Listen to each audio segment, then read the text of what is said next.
आपण पाहतात BN news Badlapur नामा। गुरुवारी रात्री 7:45 वाजल्याच्या सुमारास एक 2 वर्षाची मुलगी इथे वाडीमध्ये डेथ म्हणून झाली असं माझ्या इथे समोर माझ्या मुलाची गाडी आहे वडापावची, त्याने मला कॉल करून सांगितलं। तात्काळ मी इथे येऊन परिस्थितीच्या घटनास्थळी पोहोचली आणि मी परिस्थिती पाहिली की खरंच ती मुलगी डेथ आहे की नाही।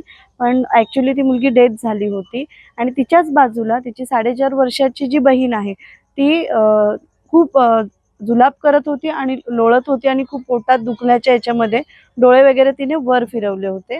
खूप अशक्त वाटत होती ती। मी तात्काळ त्यांच्या घरातल्यांना लगेच सांगितलं की हिला आपण दवाखान्यात घेऊन जाऊया, पण त्यांचं म्हणणं होतं की दुसरी मुलगी डेथ झाली आहे तर आधी आपण तिचं हे करूया, आम्ही काय दवाखान्यात येणार नाहीत असं त्यांचं म्हणणं होतं त्यावेळेस। मी त्यांना सांगितलं की गेलेला जो जीव आहे तो आपल्याला आता सध्या परत आणता येणार नाही, पण जो जीव आहे त्याला जिवंत जीवाला आपण वाचवलं पाहिजे।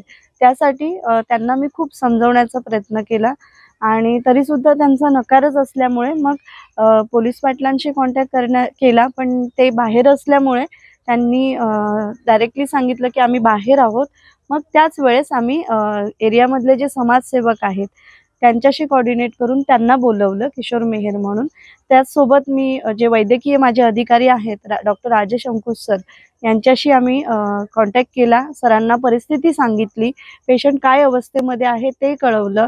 माझ्या स्टाफ नर्स आहेत, सिस्टर्स आहेत, अंजनी गवारी म्हणून त्यांच्याशी माझं बोलणं झालं। त्याच्यानंतर संगीता वादवणे म्हणून सिस्टर आहेत, त्यांना बोलल्यानंतर ज्या हेड आमच्या ज्या GNM आहेत वाघमारे सिस्टर त्यांच्याशी कॉन्टॅक्टमध्ये समजलं की त्यांना लवकरात लवकर हलवलं पाहिजे, कारण ती खूपच याच्यामध्ये जलशुष्कतेमध्ये गेलेली आहे। उल्हासनगर सेंट्रल हॉस्पिटलमध्ये 4 मुलं सध्या तिथे ॲडमिट आहेत आणि सध्या त्यांची परिस्थिती स्थिर आहे।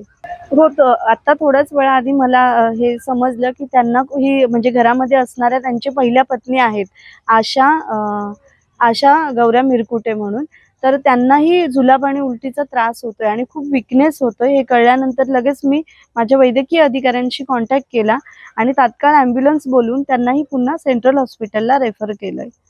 अशाच प्रकारचे नवनवीन व्हिडिओ आणि बातम्या पाहण्यासाठी चॅनलला लाईक, शेअर आणि सबस्क्राईब करायला विसरू नका।